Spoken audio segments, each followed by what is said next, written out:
Here are some of the most obvious reasons why your ego keeps you in this state of turmoil rather than peace.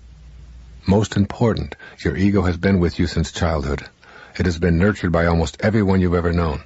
Generations of those nurturers have also been dominated by their egos. Your ego wants to survive. If it can keep you in a state of inner turmoil, it will block you from knowing your spiritual self. From the ego's perspective, God is a huge threat, so it will do all that it can to keep you from experiencing that inner peacefulness where God's voice is so beautifully clear. Your ego does not want you to change. The idea of yourself as self-important and special nourishes ego, keeping it healthy and operating at full strength. Even though ego itself is an illusion, just a false idea that you carry around with you, it behaves as if it really had a life of its own. Your ego will make every effort to convince you that you do not need to change. In fact, if you're asking yourself why you shouldn't feel special, you are listening to it right now. These are the kinds of thoughts that have kept you from making the changes leading to inner peace. The ego thrives on fear. When you are afraid, you are at the mercy of the ego. Fear will drive you to behave in ways that undermine your sacred self. Your higher self tells you that there is nothing to fear, that love is the answer to everything, and that God is what love is all about. Your loving presence assures you that you do not need to feel guilty or fearful, and that if you do, it will subside when you experience inner peace. When you experience love within, you have no guilt and no fear. You know that everything you are experiencing is in order, including your woes, which are your greatest teachers, and the death of your body, which is ordained for all the world of the manifest. You know that death is a reward, not a punishment. Therefore you have nothing to fear unless you listen to your ego encouraging fear and dismissing God. Your ego wants you to be on the move, looking for more things to consume and more possessions to own. The more you are on the move in your life, the less time you will have for knowing your spiritual base. Ego cheers you on to stay busy, to keep moving, and to avoid the inner quest where your ego faces restraint. Your ego wants you to face outward. It wants you to continue facing the wrong way so that you cannot experience the presence of God in your life. By facing away rather than inward, you ensure the strong presence of your ego forever. The consequences are that you will continually feel the pressure to compare yourself with others, the need to defeat others in order to feel powerful or even worthwhile, to have more and better toys, to accumulate more trophies. All of this facing outward is the work of the ego.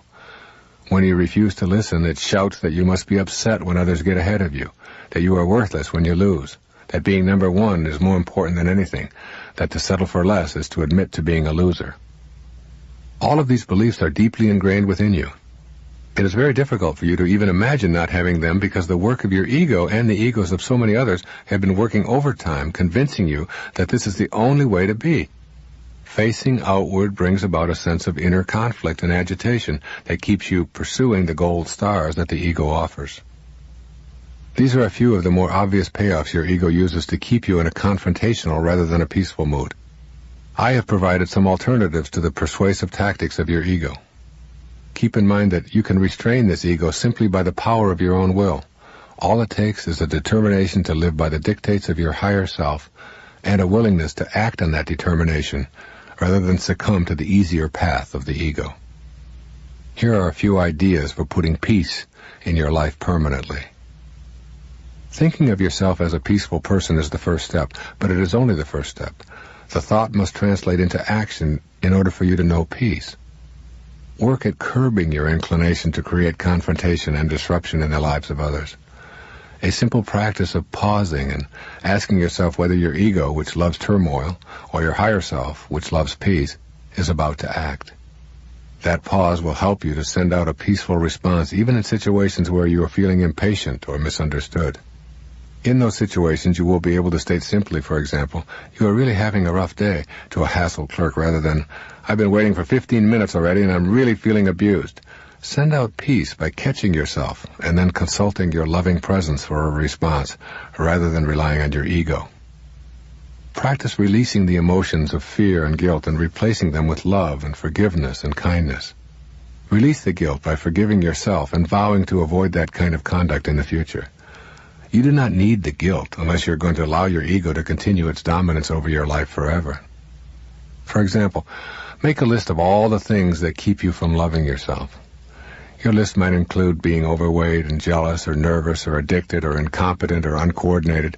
Then, regardless of how much effort it takes, reverse your mental sentences and state that you love yourself while being fat, while being addicted, and so on. This will help you to feel peaceful about the choices you've made and to realize that you are not that body or those desires. You are the invisible chooser.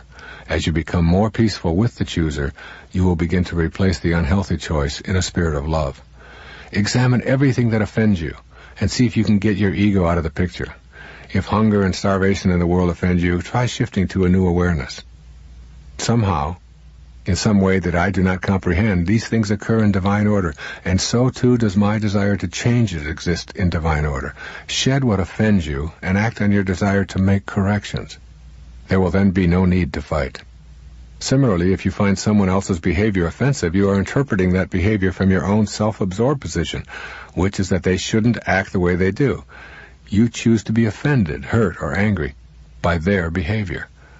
But they are acting the way they are. Your being offended is your ego talking to you to keep you anxious and upset.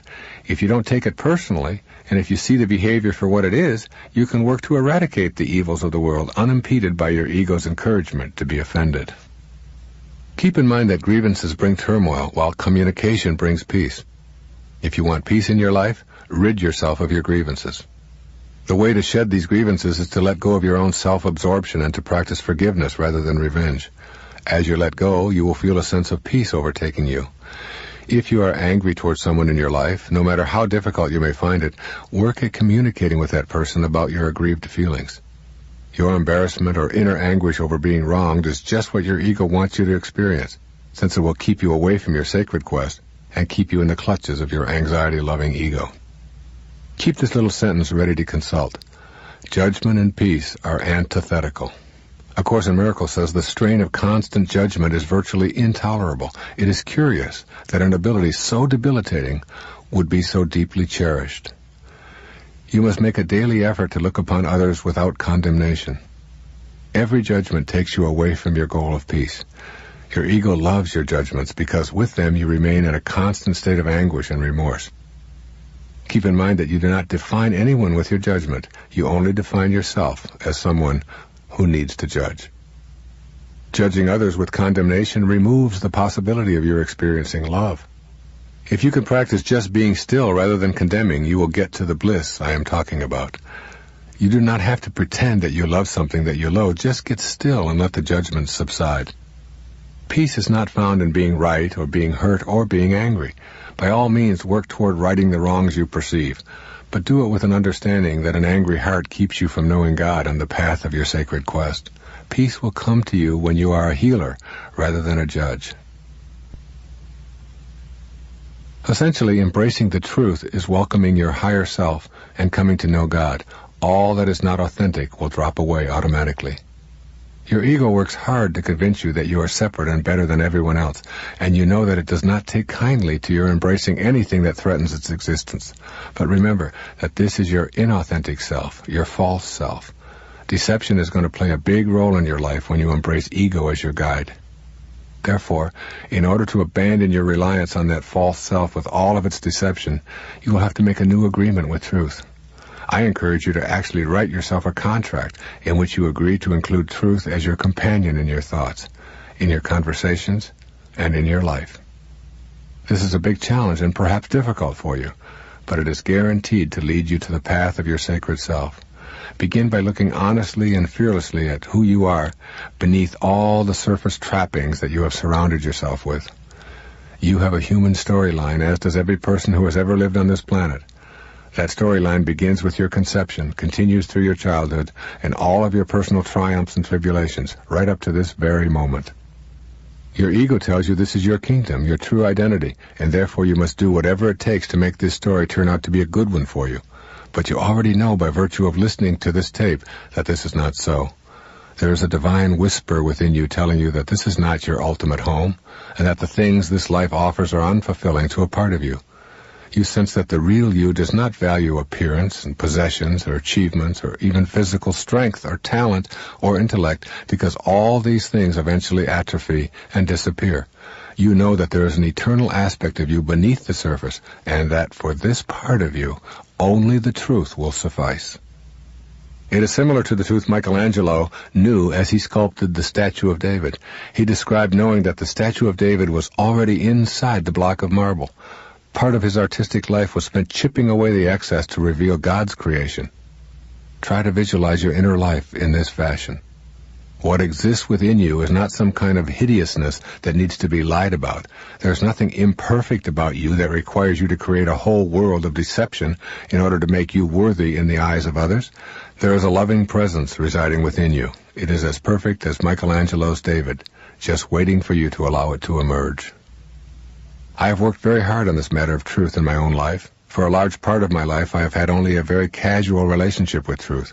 It was never my intention to be malicious or harm anyone, but I allowed myself to reach into my ego's large repertoire of deceptions. This casual relationship with truth kept me from knowing my higher self. I had learned to listen to my ego rather than to my higher self whenever it was convenient to explain away my own weaknesses or inadequacies. If I wanted to have an affair, I found it easy to explain it away as my entitlement to the pleasures of the moment. Lying to protect that pleasure was simply what my ego demanded. The ego was very strong in this direction. I found myself on the spiritual path as the result of a calling rather than as a conscious choice. As this happened, I saw that deep within me, I did not accept myself as a divine being. I was at the mercy of my false self, which told me to project an image to the world and did not want me to know God or the truth that is embodied in that knowing. Consequently, I was deceiving myself to maintain that false self. Gradually, it became intolerable to live with the lies, even the small distortions. The truth terrified my ego in the beginning. Then, as I tamed my ego, truth became an enjoyable feeling of freedom. Truth does literally set us free, as St. John told us in the New Testament. The truth shall set you free. Truth sets you free because you no longer are focused on yourself and what kind of an image you are projecting or protecting. You find your identification in the world beyond, with that which is eternal. We see and hear lies all the time. The media is filled with advertising claiming all manner of things that have nothing to do with reality. According to advertising, you can recapture your youth if you drive a certain car, or find love if you wear the advertised fragrance, or gain new energy if you eat a certain cereal, or regain lost intimacy if you use a certain deodorant. Our government promotes its policies with lies and spends money it doesn't have. Legislators tell us that we cannot have health care because we cannot afford it, yet they legislate themselves comprehensive care. We are supposed to believe that there is no money available to assist the poor and ill, yet we eagerly finance wars in faraway places. We've all become used to lies. You may have even convinced yourself that to tell lies is a worthwhile activity. When you adopt distortion and deception, the problem is that you'll always need more of the same to keep covering your tracks. The same is true for our society. Ultimately, as we move toward a more spiritual base, the lies will decrease, both in our culture and in our personal lives. At first, when you discontinue lying, it stings. It's like a new remedy on an old open wound. Your willingness to think, feel, and act truthfully will expose some warts. The warts are you. The mistakes are you. They are not unique, and they do not say anything ugly about you. The sting and the discomfort will be soothed as you let go of the need to deceive. As you gain this self-awareness, you also grow in the awareness of not being your physical body. You no longer need to project anything other than your peaceful divineness to friends, family, and even strangers. You've made the transition from phony to real in a holy instant. You recognize your inner sanctity and are willing to forgive yourself for any and all mistakes now viewed as lessons. You have moved to truth. The inner knowing that you no longer have to lie or distort anything for the sake of the approval of others, or to elevate yourself in others' eyes, is the freedom that truth brings. The way I figure it, that if Saul of Tarsus, a murdering thief, can be transformed in a moment of holy insight and become the apostle St. Paul simply by letting in the truth and living it, so can Wayne Dyer admit to his mistakes of the ego and live the truth, and so can you. As Thomas Merton put it, we must be true inside to ourselves before we can know a truth that is outside of us. Moving from phony to real is first being true inside and then experiencing the truth of living it. As you begin to live these truths, you not only turn your own world around, you also affect the transformation of the world around you. The truth not only sets you free, but it will set the world free as well. The world's ego cannot stand up to the celestial light of the truth any more than your personal ego can. The distortions that you see around you, the cheating, the lying, stealing, and killing, will begin to disappear as we reach within our own individual selves and transform the ego energy. Here are some suggestions for ridding yourself of deception and embracing truth full time. Make an inner commitment to establish a new relationship with truth. The way to make this happen is to catch yourself when you're exaggerating or deceiving anyone, including yourself. Then silently tell yourself that you are about to puff yourself up by overstating the truth. Decide to simply relate exactly what happened, no more, no less, and see how that feels. You will discover as you catch yourself immediately before the lie that you are consulting your higher self, which flourishes in truth instead of giving in to ego demands to be false. You will enjoy a deeper, richer experience of life that feels refreshing compared with the phony presentation of yourself seeking approval. Be on the alert for inner dialogues that dwell on your accomplishments rather than the path of purpose. Recently, I remember giving a speech to a large group of radio broadcasters and was very pleased with my performance. After the lecture, as I was jogging, I was reliving the lecture experience. At the very moment that I was seeing in my mind's eye the crowd getting to its feet and applauding, I turned a corner and smacked my elbow into a wall so hard that it sent a sharp pain through my arm that lasted for several weeks. Every time I felt that pain, I was reminded to get my ego out of the way and stop focusing on myself. I was reminded of my purpose and my service and not to get caught up in the applause.